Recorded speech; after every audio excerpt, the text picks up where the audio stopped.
न च नामाभासः पापान्नेव दग्ध्वा निवर्तते अपितु स्वावाच्ये भक्तिं च प्रकाशयतीत्याह।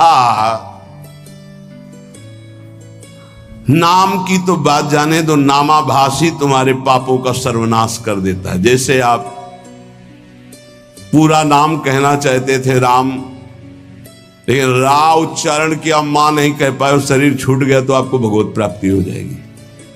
पूरा नाम उच्चारण करना चाहते थे राधा, पर रा उच्चारण हुआ, धा नहीं कर पाए और शरीर छूट गया, आपको भगवत प्राप्ति हो जाएगी।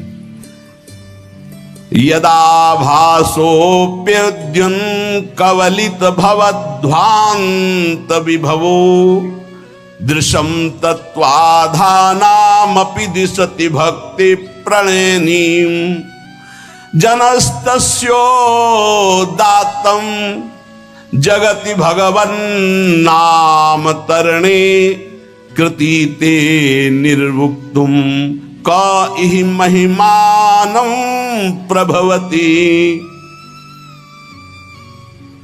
यदि जिह्वा से निकल रहा है राधा राधा राधा राम कृष्ण हरि जो नाम, बोले ये पाप ही केवल भस्म नहीं कर देता, पाप प्रवृत्ति को भस्म करके विशुद्ध भक्ति को प्रकाशित करता है। ये बहुत पाप की जड़ है पाप प्रवृत्ति, दुर्वासना मम सदा परिकर्षण, ये बहुत ऊंची अवस्था तक जाती है, चिंगारी रूप भगवत साक्षात्कार तक बनी रहती। ध्यान रखना, भगवत साक्षात्कार जब होता है तब बात खत्म हो जाती। मम दर्शन फल परम अनुपा जीव पाओ निज सहज स्वरूपा। ये छोटी मोटी साधना से दबते हैं, चिंगारी बनी रहती, घास फूस मिली, हवा अनुकूल पड़ी तो ज्वाला बन जाएगी। यदि आपकी जिह्वा पे नाम चल रहा है तो नाम सूर्य की तरह प्रकाश करता है अंदर।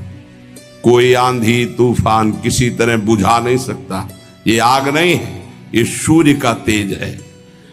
संसार में कौन ऐसा प्रवीण होगा जो नाम की संपूर्ण महिमा कहने में समर्थ हो? कहूं कहां लगी नाम बड़ाई, राम न सकही नाम गुण गाई। भगवान भी अपने नाम की महिमा का पूर्ण वर्णन नहीं कर सकते तो औरों की बात क्या। असमोर्ध महिमा आज तक कोई नाम के यथार्थ नहीं कह सका। 2000 जिह्वा वाले भगवान शेष जी महिमा का वर्णन करते करते पूर्ण आज भी नहीं कर पाए। कोई नहीं, ऐसा नाम का प्रभाव है कि कोई नहीं आज तक पूर्ण महिमा का वर्णन कर पाया। तत्व दृष्टि से जो विहीन जन हैं उनको भी तत्वबोध प्रदान करने वाली सामर्थ्य नाम में विराजमान है। अथई कांतिक भावो नोपासितम नाम भोगैक विनाश्यमपि प्रारब्धम विनय भोगात् विनाशयतीत्याह। यदि नाम जापक उपासक चाहे कि मुझे प्रारब्ध ना भोगना पड़े तो ये भी सामर्थ्य भजन में है कि प्रारब्ध नष्ट कर देगा, पर भगवत प्राप्ति में बाधा आ जाएगी। भगवत प्राप्ति में बाधा आ जाएगी। यहां ध्यान दीजिए, अगर किसी को ऐसा लगता हो कि भजनानंदी संतों को जो रोग आता है अगर भजन में दम हो तो मिटा दें, तो आप देख लीजिए शास्त्र प्रमाण।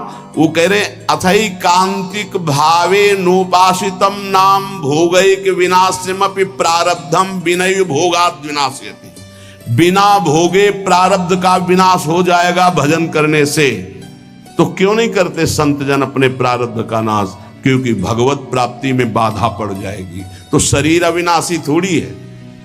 मानो कैंसर है, किडनी फेल है, ये है वो है, तो ये अपने समय तक के लिए है। जहां समय पूरा हुआ तो जिनकी किडनी ठीक है वो मरते नहीं है क्या? जिनको कैंसर नहीं वो मरते नहीं क्या? अरे बड़े स्वस्थ गाते बजाते चले जाते हैं।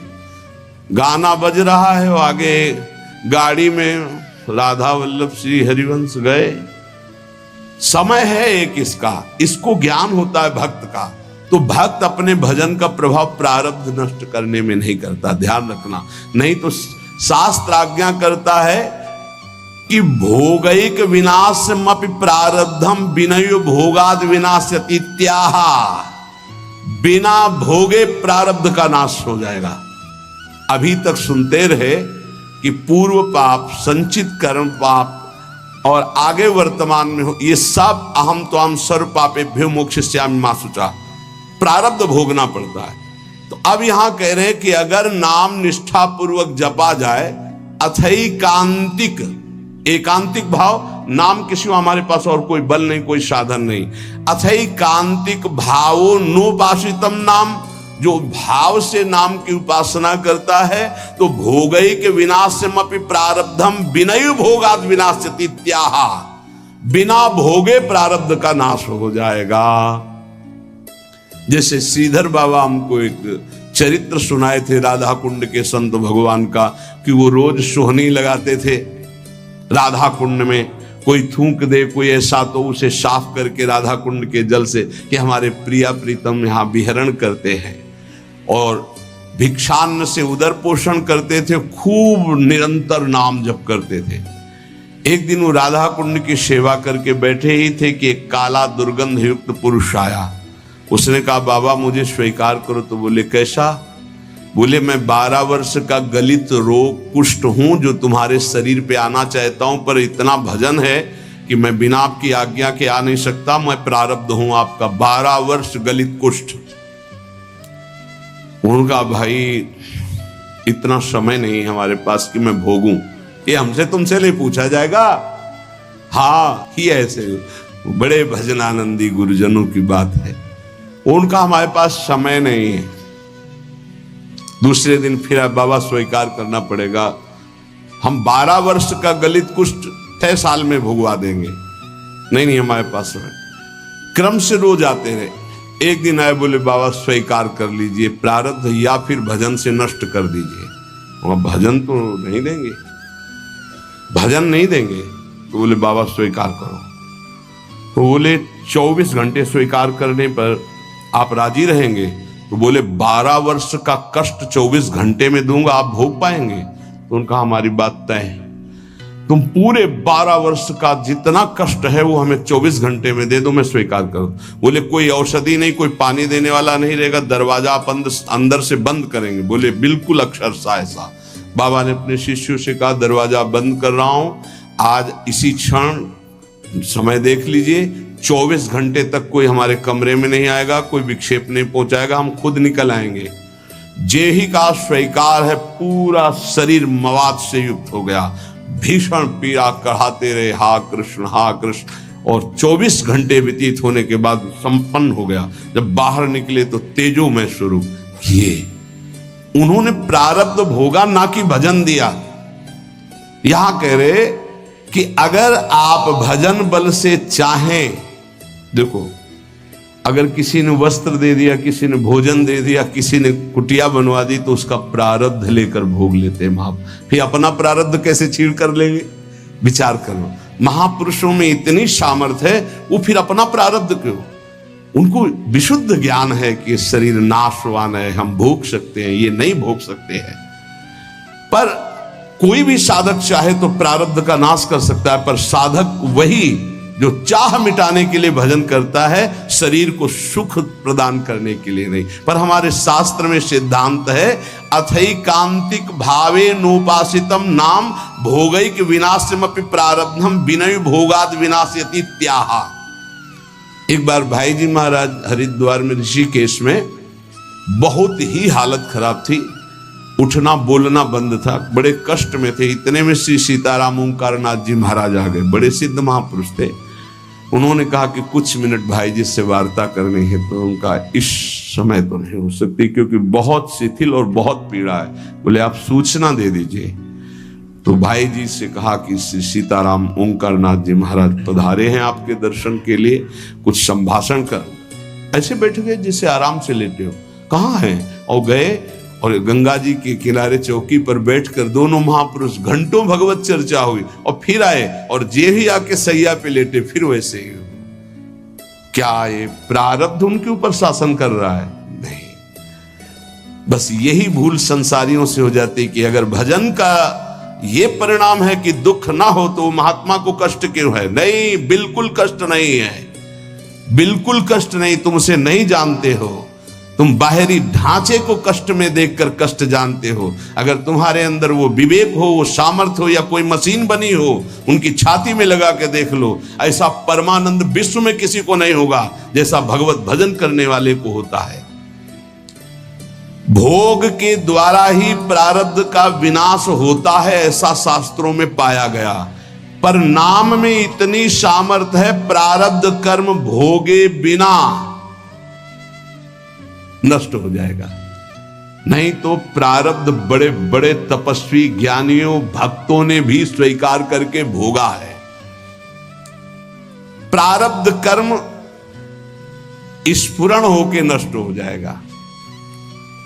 स्फुरण स्वप्न में देखा आपने, 4 लोग आए, मार लाठी आपको बहुत पीटा, आंख खुली, एक और डंडा ले लगे, प्रारब्ध भोग नष्ट हो गया।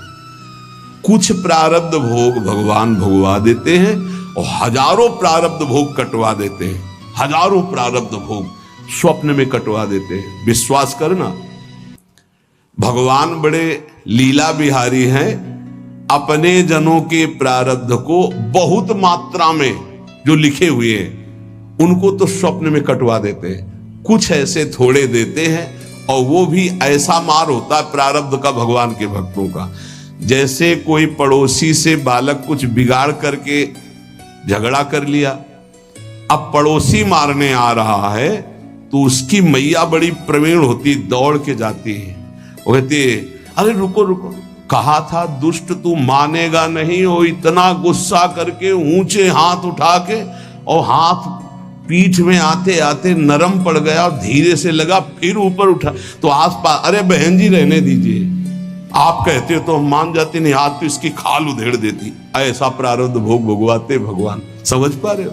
हाथ बहुत ऊंचा उठा रही मैया, पर उसका लाला है इसलिए बहुत धीरे पड़ता है जाकर के। अगर पड़ोसी मारता तो भले हाथ ऊंचा ना उठता, लेकिन वो बहुत जोर का लगता।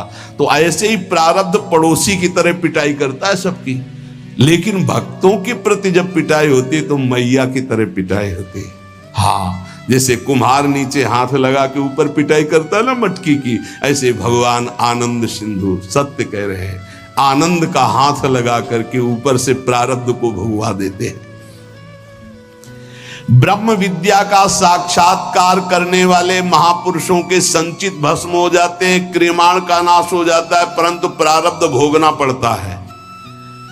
परंतु वही प्रारब्ध नाम निष्ठा वाले को चाहे तो स्पर्श भी नहीं कर सकता। इसमें वेद प्रमाण है, सा एव सर्वेभ्यः पापमभ्यः उदितः उदेति ही वै सर्व पापमभ्यो या एवं वेद उदिति तस्य नाम। जो तपस्या साधना वेदांत के द्वारा सारे पाप भस्म कर चुका है, वो पूर्व और वर्तमान के पापों से छुटकारा पा जाता है, पर उसे प्रारब्ध भोगना पड़ता है। पर यदि नाम जापक है ये जो नाम जापक है उसको प्रारब्ध भी भोगना नहीं पड़ेगा, यदि वो चाहे तो। पर क्यों चाहेगा? अरे ब्रह्मास्त्र का प्रयोग मच्छर मारने के लिए थोड़ी होता है। आप आगे बढ़ो, खुद आपका हृदय कहेगा आओ प्रारब्ध स्वीकार करते हैं, लेकिन भजन एक भी नाम नहीं देंगे तुम्हें, भोग लेंगे हम। बहुत बढ़िया बात है। देखो, जब पैसे में मात हो जाता है ना, तो जिससे उधार लिया जाता है, कहा जाता है 2 दिन काम करवा लो यार, पैसा मत लो, शरीर से हम काम कर देंगे, पैसा हाँ राजी। ऐसे ही भक्त होता है, शरीर से हम भोग लेंगे, भजन नहीं देंगे तुम्हें, हाँ राजी, आओ देव कष्ट। और आर्त भाव से पुकारेंगे राधा राधा राधा, हम तो माला माल हैं, हमारा घाटा क्या है।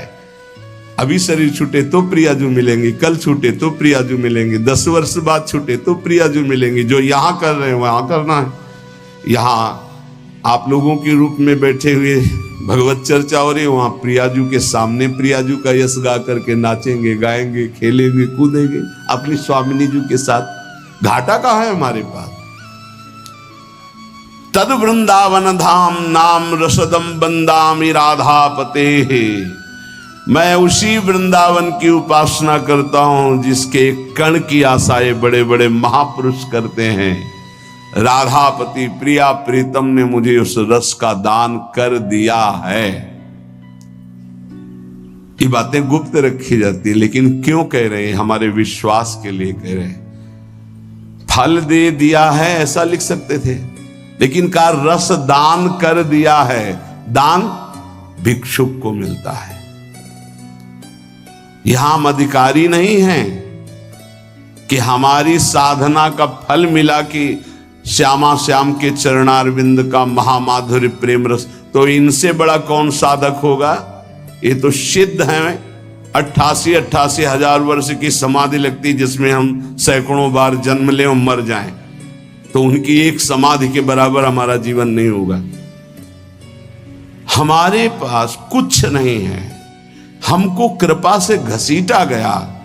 अब हमारे पास केवल उनकी दया, कृपा, करुणा ही है कि हमारा निस्तार कर सकती है। तो ऐसे दाता है कि हमें श्यामा श्याम अपने आप को दे दिए। अति उदार बिभि सुंदर सुरत सूर सुकुमार।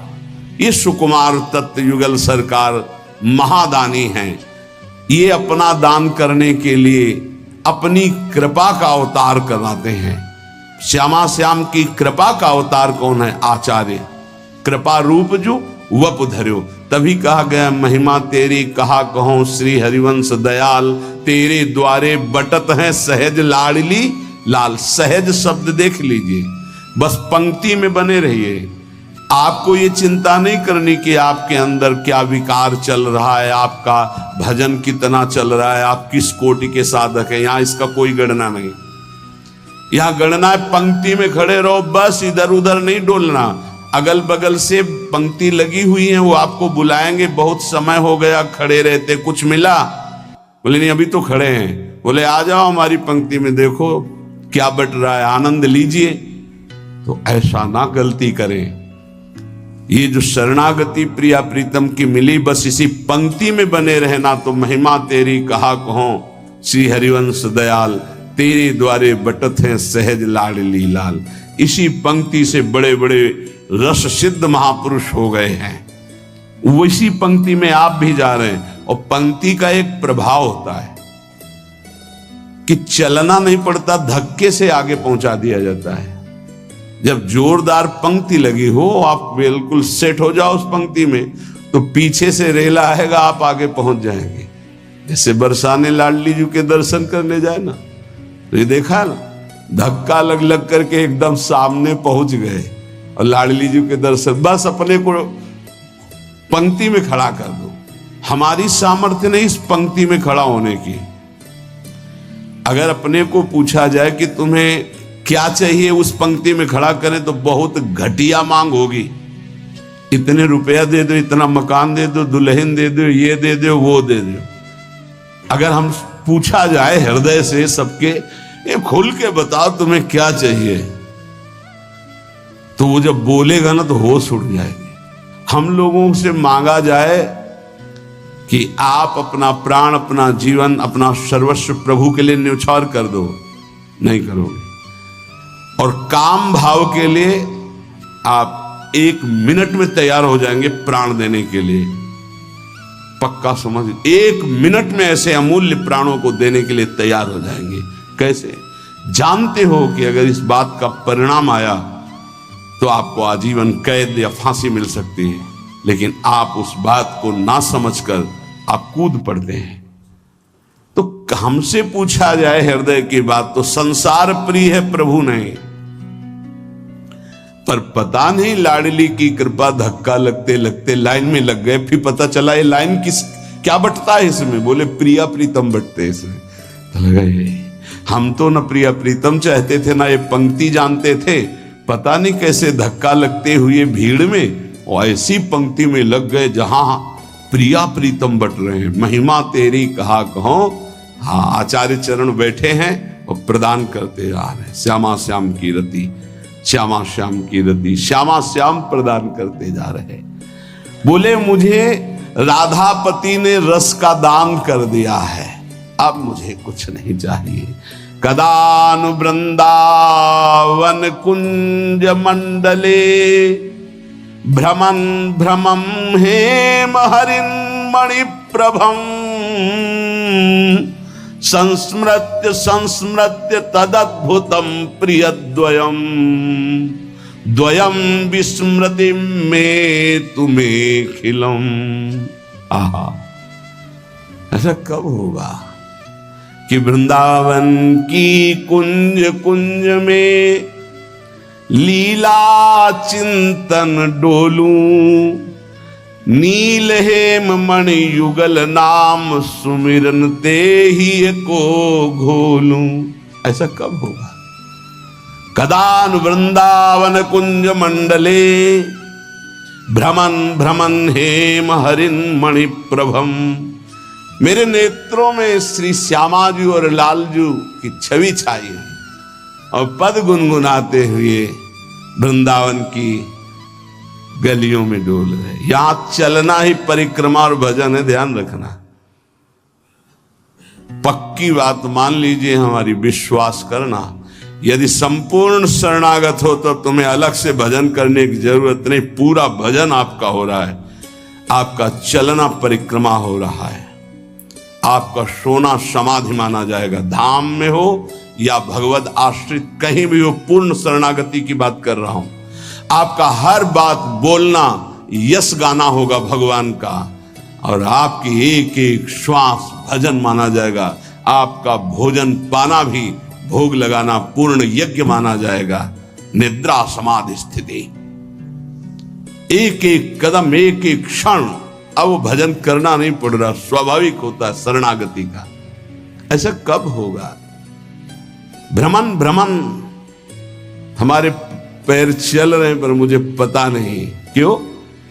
गौर श्याम जोरी हमारे हृदय मानस पटल पर छाई हुई है और हम गुनगुना रहे हैं।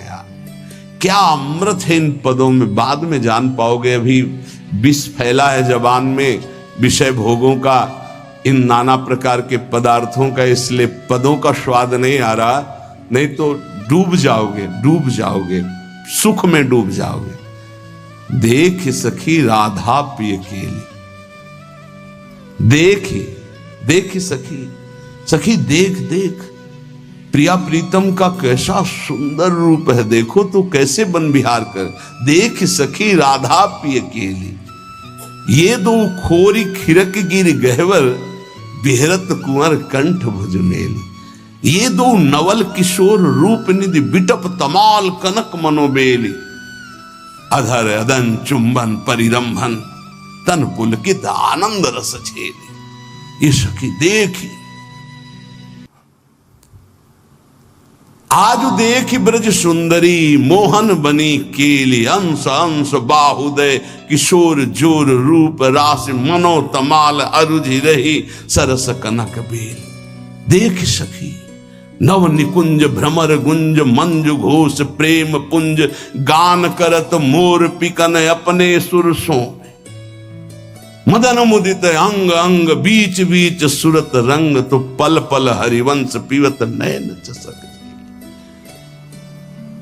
ये गा तो गए 2 मिनट में, लेकिन जब शोभा उतरेगी ना तो कितने घंटे शिथिल हृदय बना रहेगा। महाप्रेम रस कब ऐसा होगा कि वृंदावन में इन पदों को गुनगुनाते हुए, लीला का चिंतन करते हुए, रूप माधुरी का पान करते हुए घूमूंगा। संस्मृत्य संस्मृत्य तदद्भुतम प्रियद्वयम, मेरे परम प्राण प्रिय द्वैसी नवल किशोरी नवल किशोर जी की स्मृति में रहूंगा। विस्मृति में तो मैं खिलम, और सब भूल जाऊंगा, केवल स्मृति में मेरे प्रिया प्रीतम रहेंगे। नाम, यदि हमारे मुख में नाम चल रहा है तो ये स्थिति दुर्लभ नहीं है। नाम की अपार महिमा है। ननु दुरिताक्रांताय ते कथम संश्रयम दास्यामि तत्राह।